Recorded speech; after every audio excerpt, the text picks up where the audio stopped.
Shanti Shruti Smriti Purananam Alayam Karunalayam Namami Bhagavatpada Shankaram Loka Shankaram Shankaram Shankaracharyam Keshavam Badarayanam Sutra Bhashya Kritau Vande Bhagavantau Punah Punah.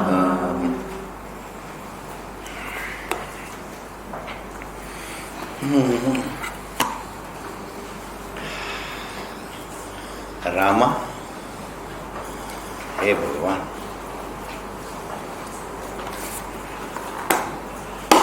बिना राम जी का दया जीवन में कुछ होता नहीं है।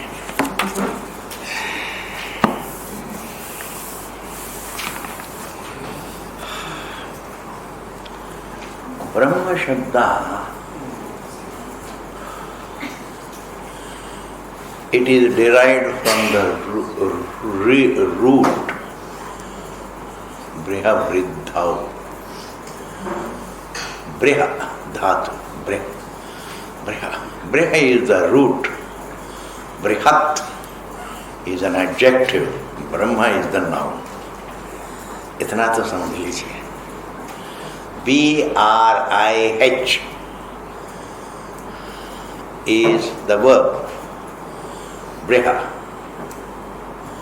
means the root. Brihat, B-R-I-H-A-T is an adjective. Brahma, B-R-H-B-R-A-H-M-A is Brahma, is a noun. Brahma as a noun means it is the big. The big. That means the word big is generally an adjective. It qualifies nouns. But once we add the big, it becomes a noun. Big is an adjective, amazing. Small is an adjective. Big, long is an adjective, etc. But the moment we add the before it in English, it becomes a noun. The big. The big means what? It is infinite. There is no object in this world which can be referred to as the big. The mountain is big, not the big. Even the waking state is big, not the big. Because it doesn't incorporate the dream. It doesn't incorporate the deep sleep. Dream is big, but doesn't include the waking. It is big, not the big. Even absence of both the states is not the big. It doesn't incorporate. Because what about the witness? Every object, no object includes the subject, includes the truth. Matter doesn't include awareness, whereas awareness includes matter. It includes. Therefore, if there is something the big, that is called Brahman. So, Brahman, literally translating it means the big. Literally translating it is the big, because it's a noun. Brihat means big. Briha means to grow.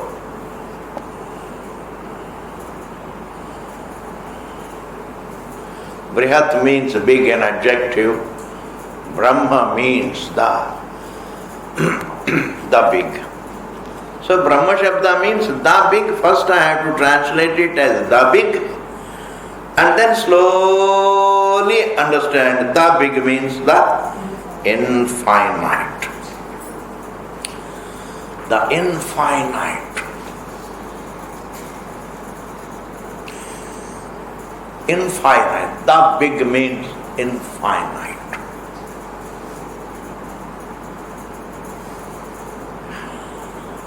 Until I understand that Brahman as me, it is always viewed paroksha. Not that it remains paroksha. This is, I want to introduce this book with this thought. Brahman can never be paroksha. It is viewed paroksha. Like the 10th man, until he understands himself to be the 10th man, he thinks that the 10th man is aware. Therefore, he thinks that the 10th man is paroksham, not that the 10th man is paroksham. Nor does the one who teaches the 10th man, he first teaches that there is one 10th man. And that 10th man I am going to point out now. You please wipe your tears, don't cry. And don't search also. What? Don't cry and? Don't cry. Don't search. I will produce the 10th man right here. The Apta Purusha says. Now the 10th man is still, until he understands he is me, even while teaching, even while he is hearing the teaching, he looks upon the 10th man as paroksham. He looks upon the 10th man as paroksham. In the same manner, until Brahman is understood, Brahman is viewed as paroksham. But does the person teach it as paroksham? No. Does he ever posit it as paroksham? No. Therefore, some of the books are wrong. Some of the acharyas are wrong, who write and who say that Vedanta to begin with teaches Brahman as paroksham, then it teaches it as aparoksham. Is it true? No. Therefore, even big people can commit mistakes. Great men can make mistakes, nothing great about it. बड़े बड़े लोग गलत करते हैं जी. ब्रह्म विचार में तो we all make mistakes. Very big scholars make mistakes. Therefore, a Vedanta Vidyarthi के लिए there is only one thing, the right and the wrong, not the big and the small. There is no big person and a small person. There is only a right person and wrong person. This much of objectivity a Vedanta Vidyarthi has and should have. And if he doesn't have, he can't enjoy his study. And therefore, Chandogya Shruti never, हाँ जी आप दवाई लीजिए. We cannot be hearing continuously your coughs. We have to have class. Yes, you have to have medicine. आप हमारे बारे में कुछ भी सोच लीजिए, कोई बात नहीं. Sorry for that, but then what can I do?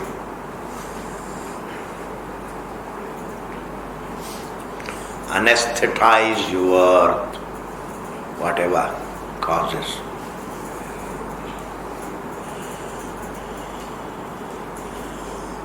There is no big person and a small person for a Vedanti.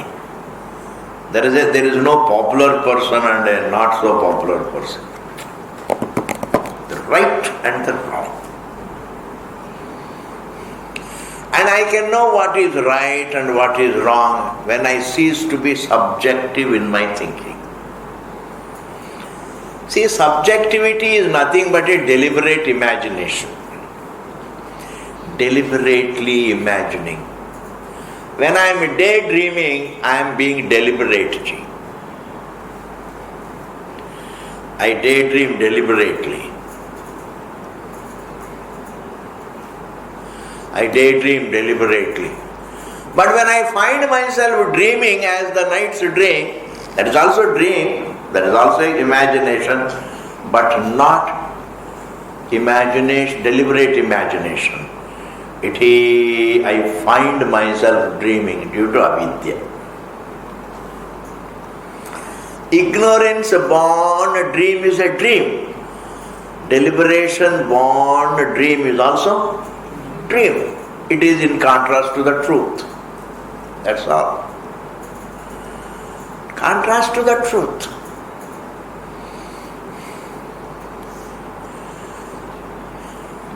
Maybe behind the daydream there is a desire. That's unimportant. Daydream is born of volition, will. I choose to dream. It is a Purusha Tantra. It is a subjective creation. Subjective means it is a personal. It is a subjective means there is a will in it. There is a raga in it. Behind every subjective imagination, please understand, there are likes and dislikes. There is a will, there is a deliberation, there is a desire, and there are likes and dislikes. All these things are there. If I imagine, if I daydream, like Ashadha Bhuti, that one who dreams in Ashadha Bhuti is someone who dreams in Panchata. कोई भिक्षा देता है आटा, चलो इस आटा को बेचूंगा, एक मुर्गी खरीदूंगा, फिर एक मुर्गी बहुत मुर्गी हो जाएंगे, फिर एक बकरी खरीदूंगा, एक बकरी से बहुत बकरी हो जाएंगे, फिर जमीन खरीदूंगा, उसमें फार्म हाउस बनाऊंगा और साउथ दिल्ली का एक लड़की से शादी करूंगा, and then I will have a son, and whenever my wife dances my son, I won't like it. I will beat her up like this. There was a lakdi to do like this, and it went and fell on the small pot in which there was atta, and it all fell on his face. This is all what? Kalpana. This is called subjective imagination. And behind this subjective imagination, there are so many details. There is a will. He decides to, it is decided. He decides to do it. He wills to do it. He desires to do it. And the quality of the dream also is according to his likes and dislikes. So between the daydream and the dream there is no difference, because both are dreams. Both come to an end. So if a person is deliberate without being subjective, I think he will not think of the teaching Brahman as paroksham. Because if the Jagat is pratyaksham, its source cannot be paroksham. If the Jagat is pratyaksham, the source of it cannot be paroksham. As per other schools it should be pratyaksham too. As per Vedanta it is aparoksham. But there is no flaw in thinking that aparoksham. There is no flaw in thinking that the aparoksham is the source of the pratyaksham. Because the pratyaksham is sense evident and the Atma is self-evident. One evident can be the source of the other evident. There is no problem.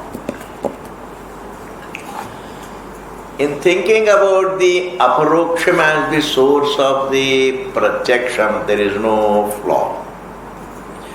But to think that the pratyaksham, the source of the pratyaksham is paroksham, there is a flaw. The source of the evident cannot be unevident. The source of the world that is evident to me, it cannot be away. The source of the sense evident, the source of the evident, what is evident to me, the source of it cannot be remote. The source of the near cannot be remote. The source of the near wave also has to be water which is near. When it comes to the wave, it is pratyaksham, and the source of the wave is also pratyaksham. The wave is sense evident. I see the wave, and water also is sense evident. It is pratyaksham. That is any given object. You take any given object, any given form. The form is pratyaksham and the source is also pratyaksham because that is evident. The table is sense evident and even its source is sense evident, pratyaksham.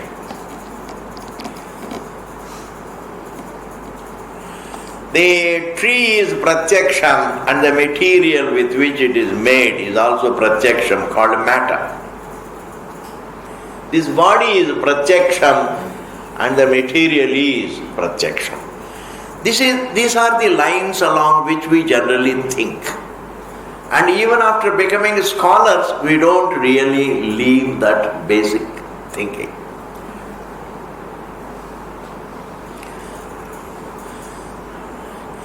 A layman and a scholar think the same way, except that a layman has no language for his thinking, whereas a scholar has language. Yes.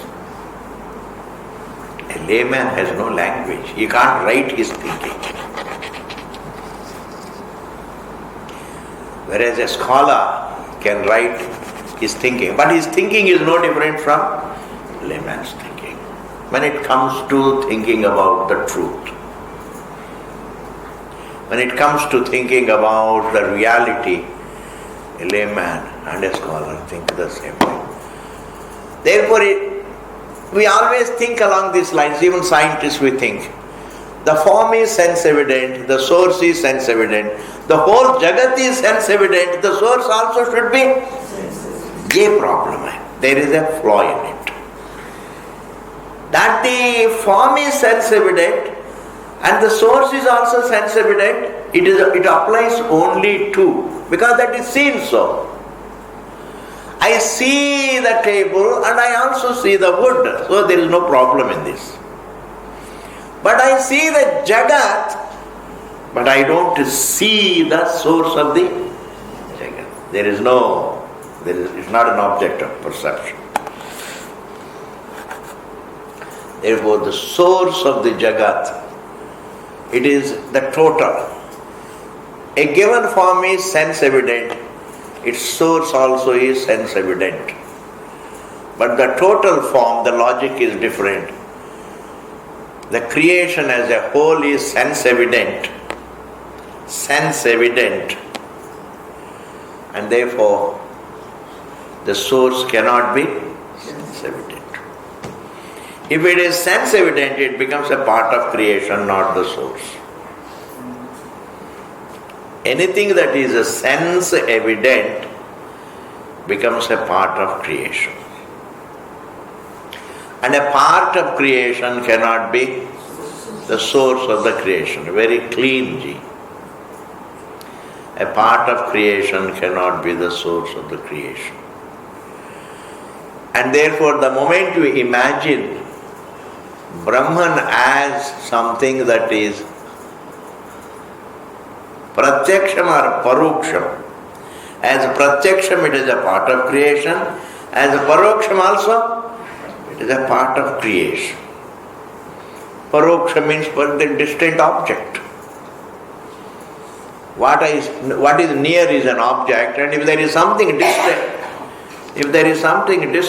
that also should be an object.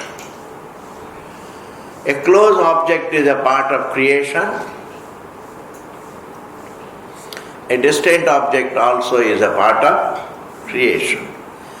Therefore, if you look upon Brahman as pratyaksham, it is flawed.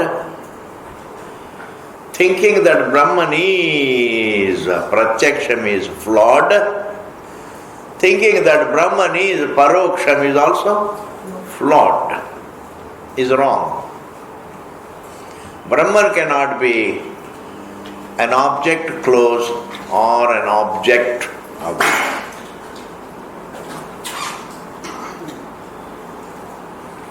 Brahman cannot be an object close or an object distant.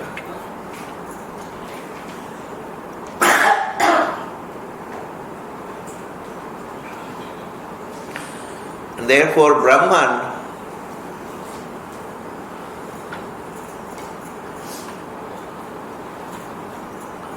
it is neither a closed sense object nor a distant sense object.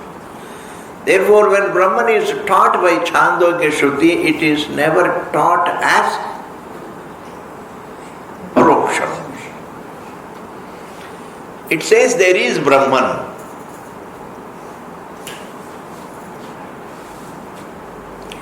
And that Brahman is, when we say there is Brahman, it begins the teaching. And you can't judge the teaching until the teaching is complete.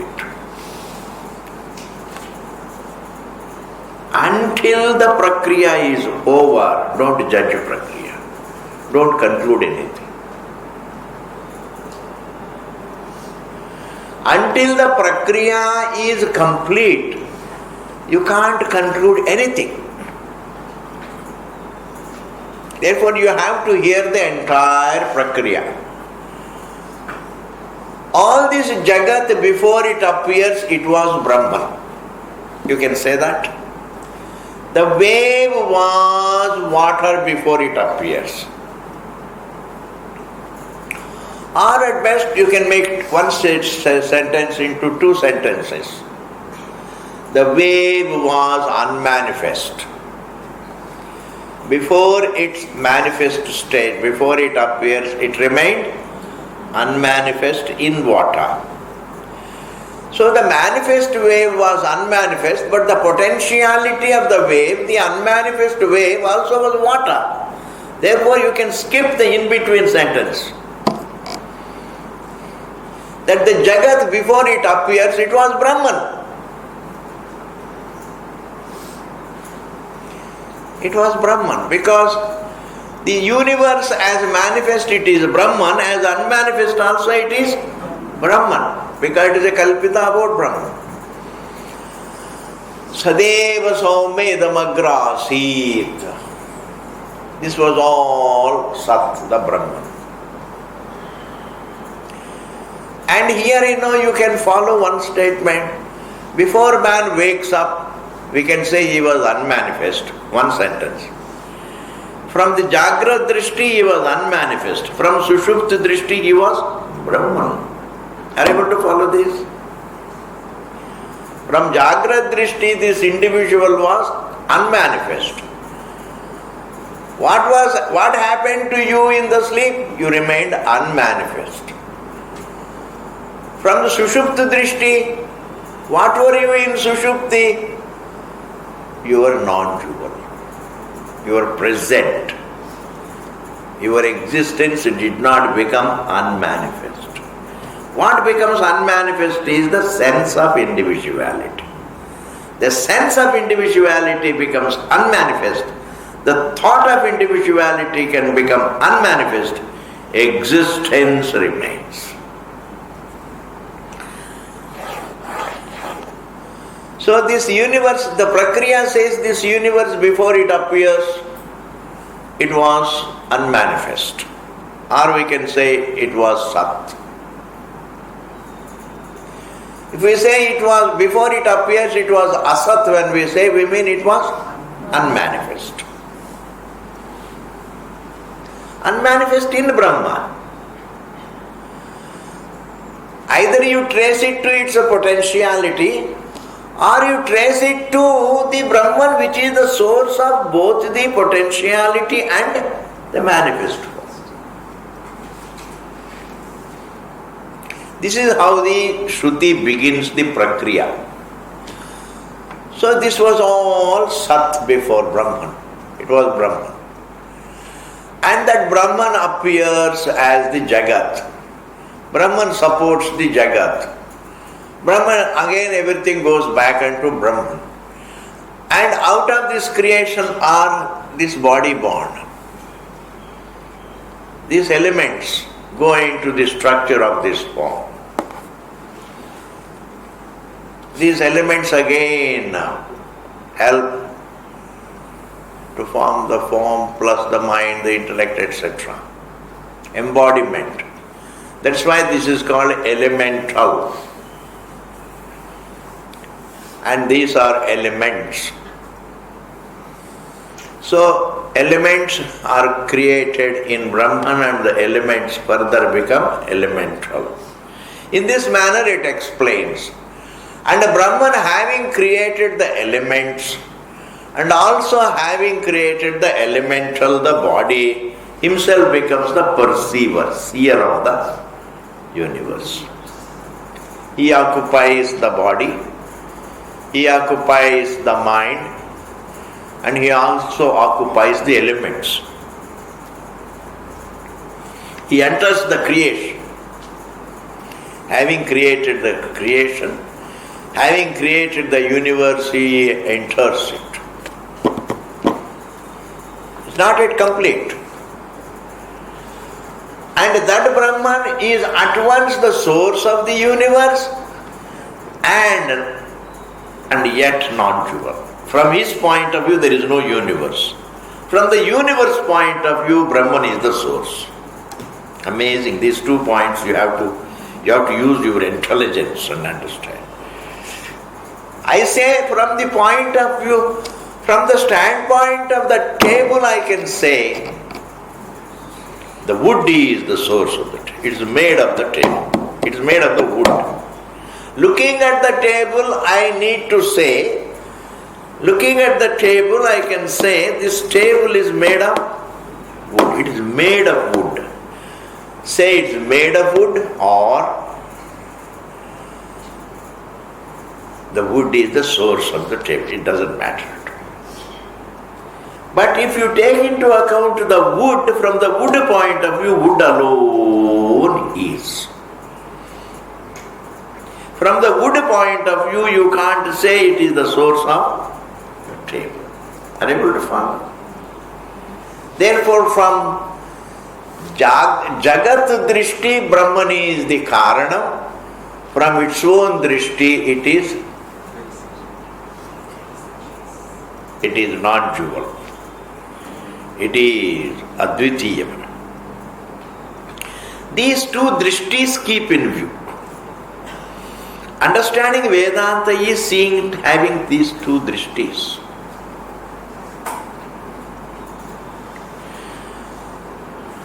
From the sleep drishti, I am a veka. From the existence drishti, from the sleep drishti, from the waking drishti, I wake up. From the sleep drishti, I am non-dual. From karya drishti, there is karya karana bhava. From karana drishti, there is no karya karana bhava, there is only non-dual. Don't say there is only karanam. If there is only karanam, then it is not called Karanam. From the point of view of the children, I am a father. If the children are not there, don't say father alone is. No, I cease to be I am an individual. Relationship is gone. Relationship is always from the point of view of the Nama Rupa. From Nama Rupa Drishti there is a relationship. From Atma Drishti there is no.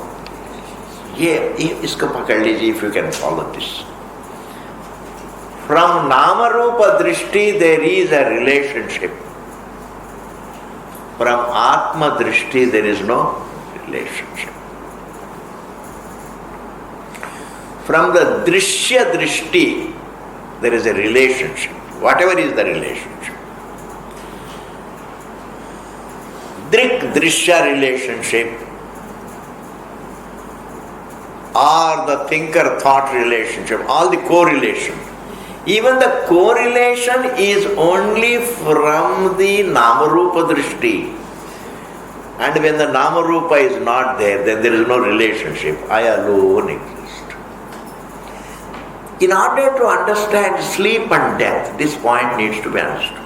Therefore, when I transcend the name and form, I transcend my relationship, not I transcend my existence. Existence has no relationship.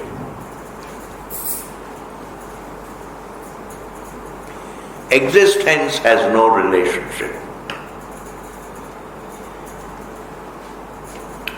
To be has no relationship. And that Brahma which is at once the Jagat Karanam, unqualified by Jagat, from its own point of view non-dual, that non-dual Brahman thou art. That means throughout the teaching Vedanta keeps in view that Brahman is approach. But I look upon Brahman as paroksham until I understand. Therefore, this view is wrong. That in the initial stages Vedanta teaches it posits it, positing, like you posit X. In mathematics you posit X. There are X number of students and then you go about doing mathematics, solving the entire math.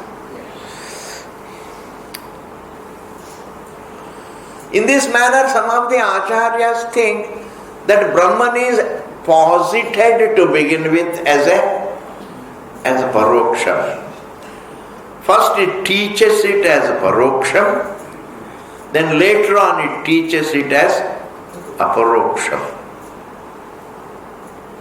In this manner, some people think. But right from the beginning, Vedanta views Brahman as aparoksham. But who views Brahman as paroksham? The student. The student views Brahman as paroksham until end. Like the 10th man is always viewed by the Apta Purusha, he always teaches the 10th man as immediate, means aparoksham, as himself. He always thinks, or he teaches the 10th man, in his view, the 10th man was thou. Throughout the teaching in the mind of the Apta Purusha, the 10th man was thou. But in the mind of the 10th man was that.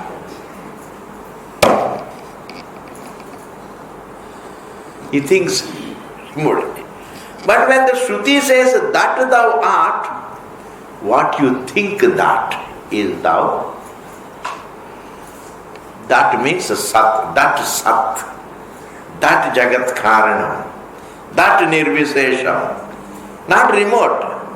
It is Paramarsha, that Sat, that source, that Jagat Karanam, that Nirvisesham, that Advitiyam, the one. So throughout the teaching, the Shruti keeps in view the Brahman as thou, aparoksham. And therefore, it's never taught as paroksha. This is what I want to begin with, this book. Truth is never taught by the Shastram as well. It doesn't have two phases of this teaching. First it is taught as paroksham, then it is taught as aparokshamayasani. It knows that it is aparoksham. And to convey that it is aparoksham, it creates a prakriya. And there is no other prakriya. It is not one of the strategies, please. When it comes to a karma, you can do it this way, you can do it that way.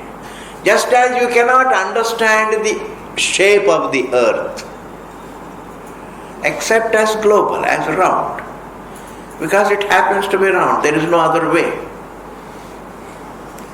Similarly, in order to convey the truth, the only methodology is adhyaropa apavada nyaya. Did you hear this? Adhyaropa. What it is from the Namarupa Drishti and what it is from its own Drishti. There are no third point of view.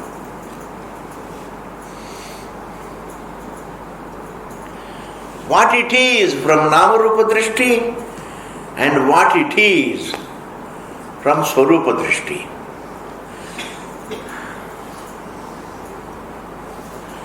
And now you know, when you say this is not this is not a form, Brahman is not a sound, Brahman is not a taste, this is called corrective statements. They are called pratisheda vakyas. This terminology must be clear in the future. This book is all terminology.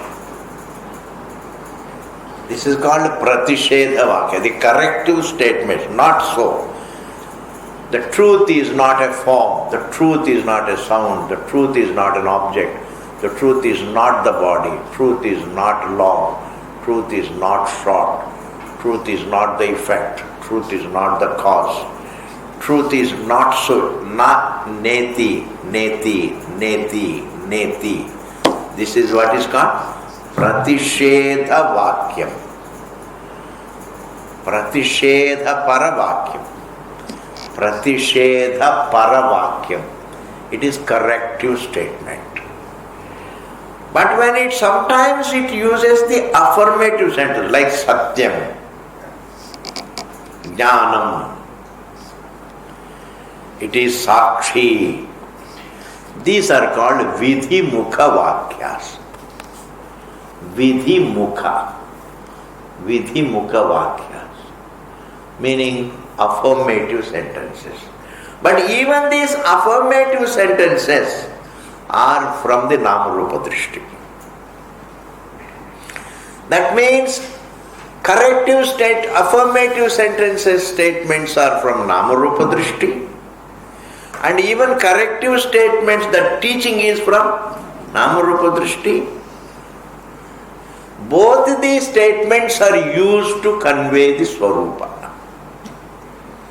We say it is Jagatka, it is Satyam, it is Karanam. It is called Vidhimukha Vakya. It is affirmative sentence. Brahman is the source. There is no Nakara there. Brahman is the source. From which point of view? Jagat point of view, Namarupa Drishti. And from Swarupa Drishti, what is it? It is free from Karya Karana Bhava. To say that it is free from Karya Karana Bhava, that teaching again is from the need to correct the form. And when it comes to the Swarupa is independent of Vakyam. Swarupa is conveyed through Vakyam. Swarupa is independent of Vakyam. Swarupa exists independent of Vakyam, but it is conveyed through Vakyam. ये समझ गए तो बहुत समझ गया.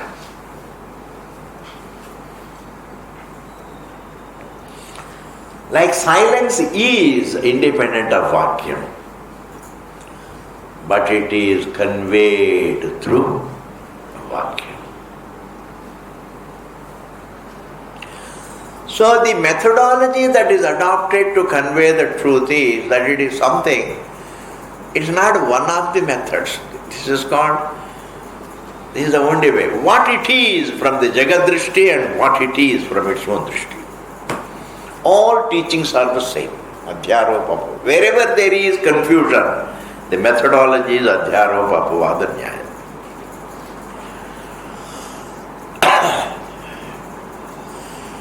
If I have to convey the tree, I don't follow the Adhyaropa Apavada Nyaya.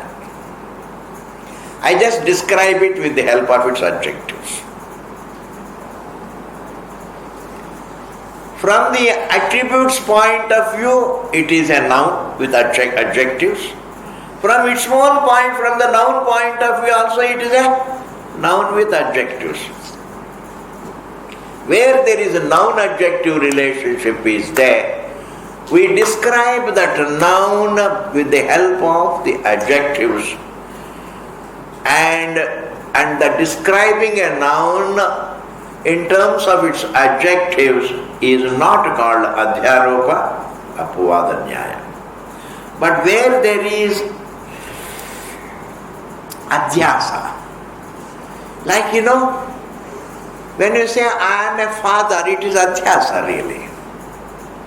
It is Adhyasa. Why? Because from your own point of view you are not a father. From your own point. You are just a conscious being.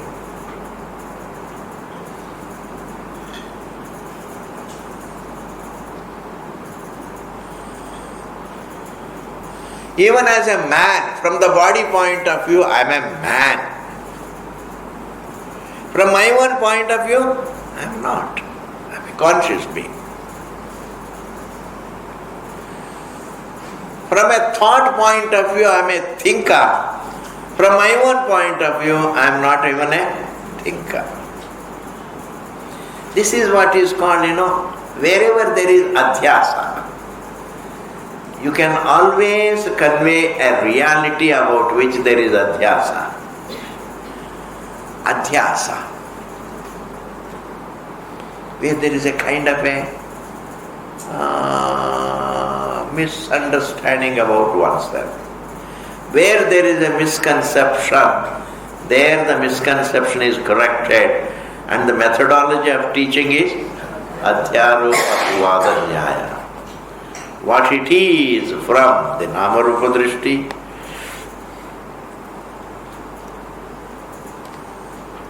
from the dream point of view, I am a dreamer. From my own point of view, I am conscious. I am not a dreamer. I am conscious, but I am not a dreamer. From the children point of view, I am a father. From my own point of view, I am not a father, I am a conscious being.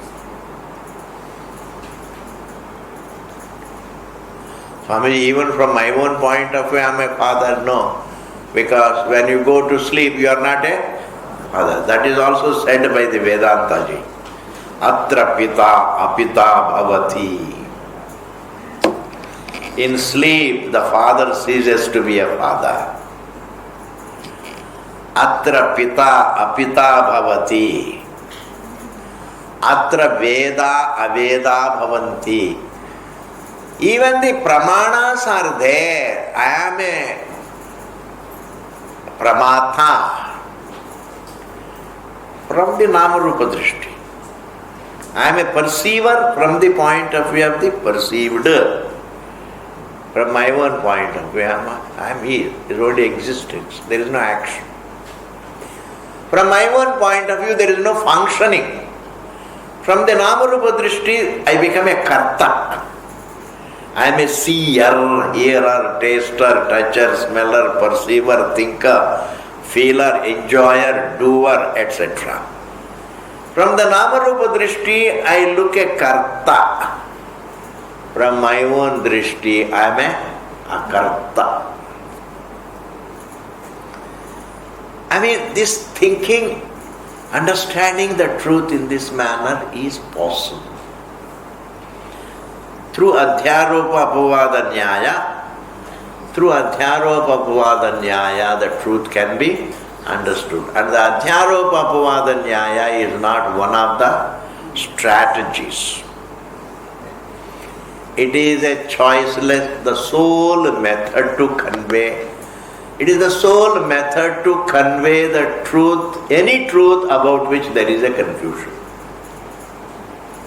Any truth. Like you see, mirage. How do you convey that it is sand? There is a sand behind this water, and that alone looks the mirage, and that therefore it is the source of the mirage, support of the mirage, and the end of the mirage, and it is not touched by the mirage, not stained by the mirage, and from the sand point of view, sand alone is. From the mirage drishti, it is mirage karanam, and from its own drishti, it is free from karya karana bhava. Is it not true? And liberation comes. It makes sense. Wherever there is confusion, the methodology is Adhyaropa Apavada Nyaya. Vedanta adopts this methodology. And you have to memorize this Vakya. Adhyaropa Apavada Nyaya. Adhyaropa Drishtiya, what it is. Swarupa Drishtiya, what it is. Adhyaropa Drishtiya means Namarupa Drishti. Adhyaropita, Namarupa is Adhyaropita. Is imposed. From the Sarpa Drishti, Rajju is Sarpa Karanam. From the Sarpa Drishti, the Rajju is taught as Sarpa Karanam. From the Rajju Drishti, Rajju alone is.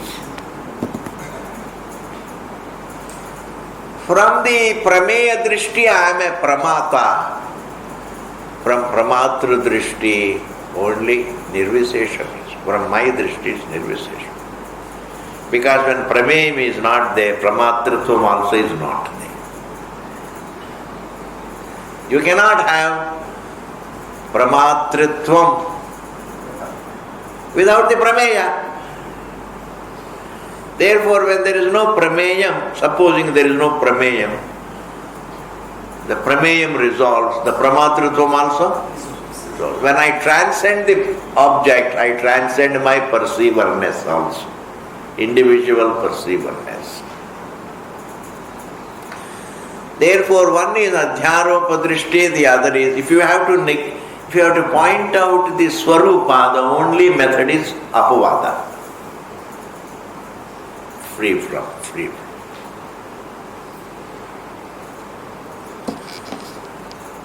Adhyaropa Drishti is taken into account to explain away the Jagat.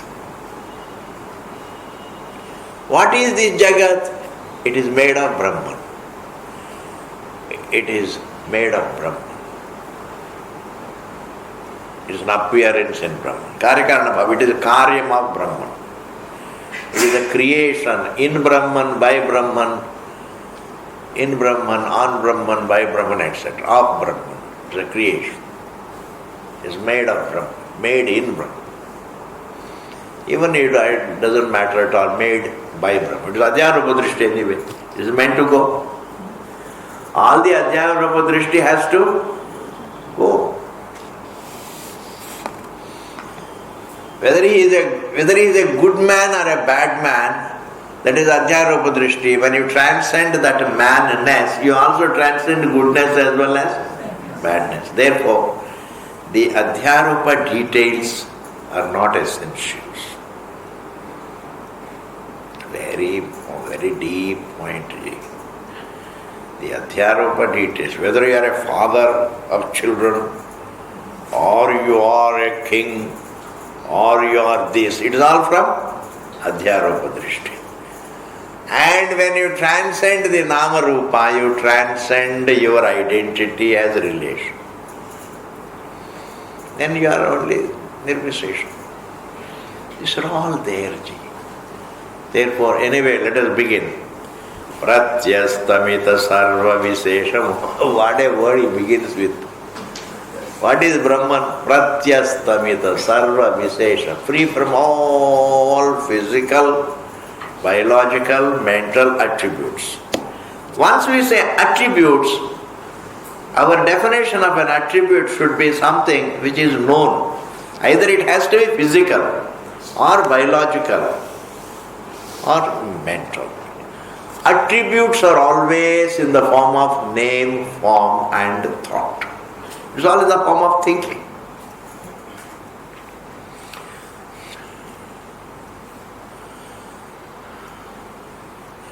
Whereas Brahman is free from the physical attributes, I'll make it simpler. I won't dig into it.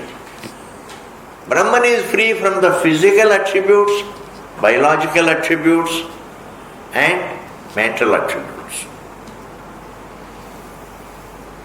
Brahman is free from physical attributes, biological attributes, physiological attributes and mental attributes. Pratyastamita sarva visesham vang manasa atitam.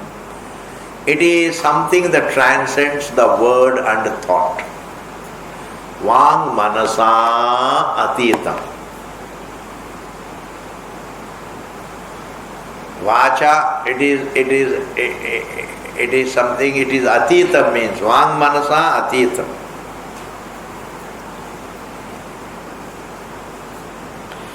It transcends the thought and the word.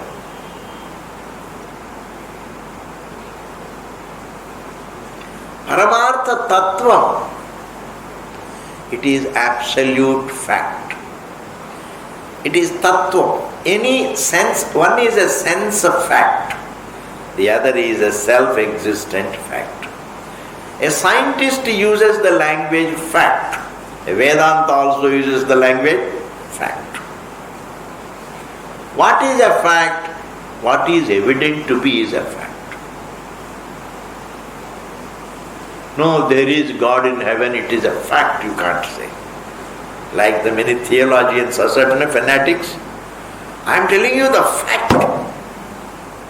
I am telling you the fact. What is the fact? There is God sitting in heaven. Is it a fact? I say fact means it should be either sense evident or then you say that means you are a fanatic. Some religious fanatic you are. Some Hindus say, it is a fact. What is a fact? Bhagavan Vishnu is in Vaikuntha. It's a fact, he says. Hey, what is this? How can you say it is a fact? Now, all these jokers, do you think that will not fight one day?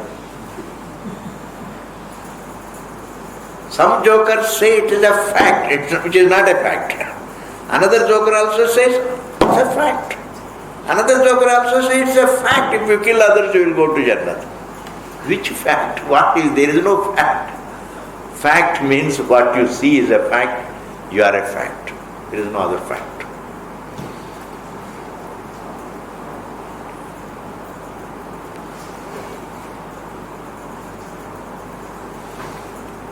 What you see is a fact and you are a fact. And therefore, Paramartha Tattvam Parapratished Ekagamyam.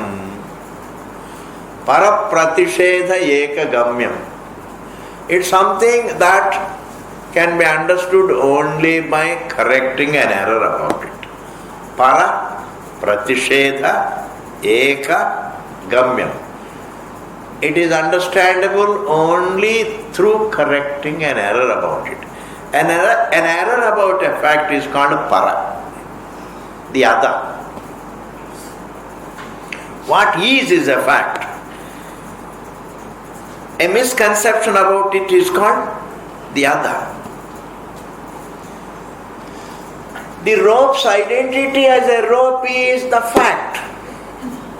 And my misconception that it is snake is called the other. Understand the other. The other is always the error about the one. Supposing there are two factions, one there is a rope and there is a real snake. Then if you can say the snake the other, then you can say the rope also the other. Is it not? Did you follow what I am telling you? If there is a real rope, there is a real snake, then if you say the snake is the other, then you can also say the rope is the other, because they are two. But if there is no real snake, there is only a notional snake entertained about the rope. There is only a notional snake entertained by the rope, entertained about the rope.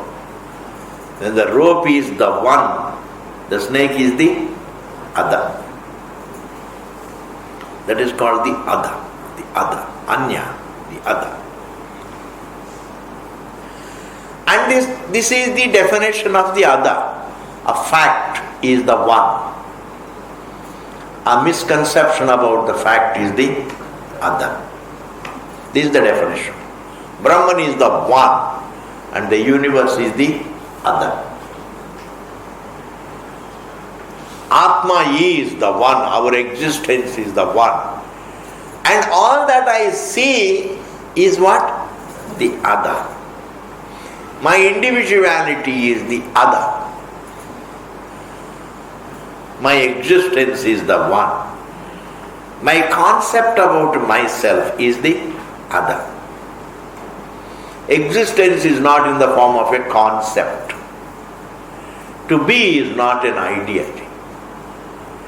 To be is not an entertained idea. Because an idea is entertained, even before the idea is entertained, existence is. Even before a ripple of the sound, there is already silence. A ripple of sound is made, the silence is in that manner. Therefore,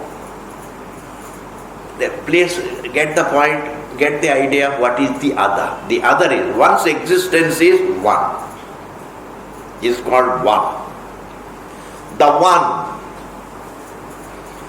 one, the self. The one, the fact, the one, the truth. And any misconception about it is the other. This is the definition of the other. The other. Pati, Patni aur wo. Pati, Patni is the fact and wo is the other. It's a misconception. Yes. Atma is the one. Always try to grapple with your existence. Your existence cannot go into oblivion. Your thinking can go into oblivion. Even when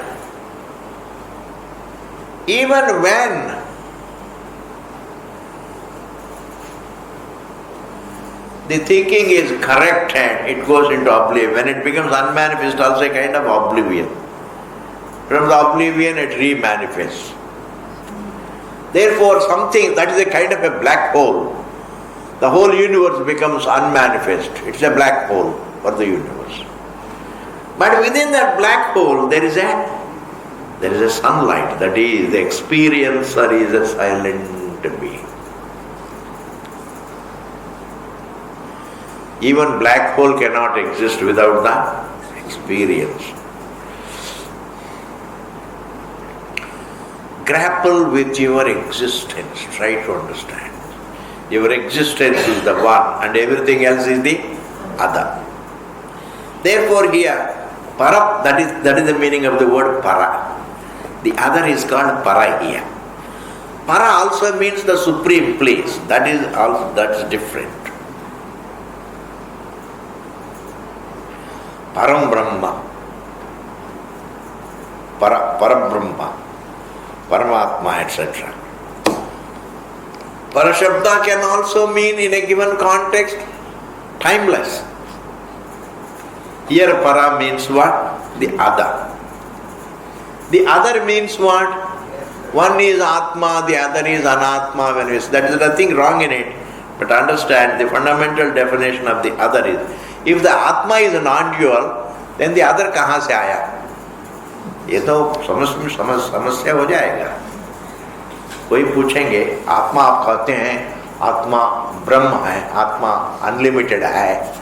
If the Atma is unlimited, where from did the other come? I say the other doesn't have to come from somewhere. Within the unlimited there can be the other. A misconception about the unlimited. For a misconception, you don't require space. Because there is no... For the misconception about the rope as snake, if I have to see the rope as snake, I don't require additional space there. The very space that is occupied by the rope, it can look like snake. So there is no additional space. The error doesn't occupy additional space. The space of the fact is the space of the error. The place of the fact is the place of the error. If the rope itself thinks that I am a snake, just let us imagine, if the rope itself thinks I am a snake, does it require additional space? Similarly, God, supposing somebody says, Atma is unlimited, then where is the space for Jagat? He says, Jagat is a perception within the, and it's a misconception. It is an uncorrected perception. It is an uncorrected perception.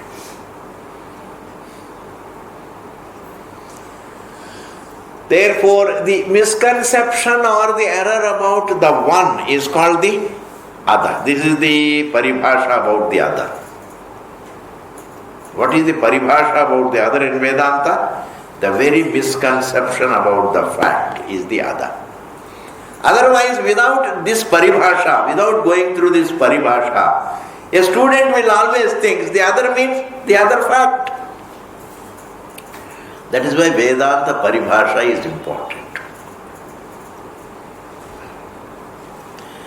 The definitions are very important. The terminology is very important.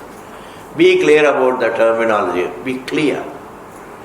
Let it touch your thinking.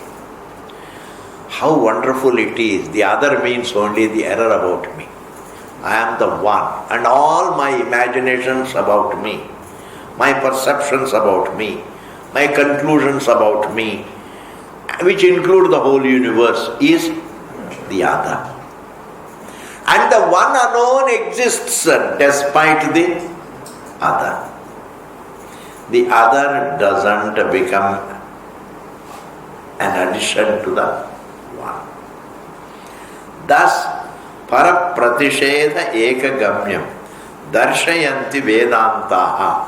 Vedantas show, they convey the Brahman. Which Brahman? Pratyastamita sarva visesham Vang manasatitam paramartha tattvam tattvako darshayanti Vedantaha. Dikhate hain. Vedantas convey this Brahman. What is the methodology? Para pratisheda ekagamyam. By way of correcting the other. Okay? We'll continue it in the next class. Purnamadaha Purnamidam Purnat Purnamudachyate Purnasya Purnamadaya Purnameva Vasishyate. Om Shanti Shanti Shanti.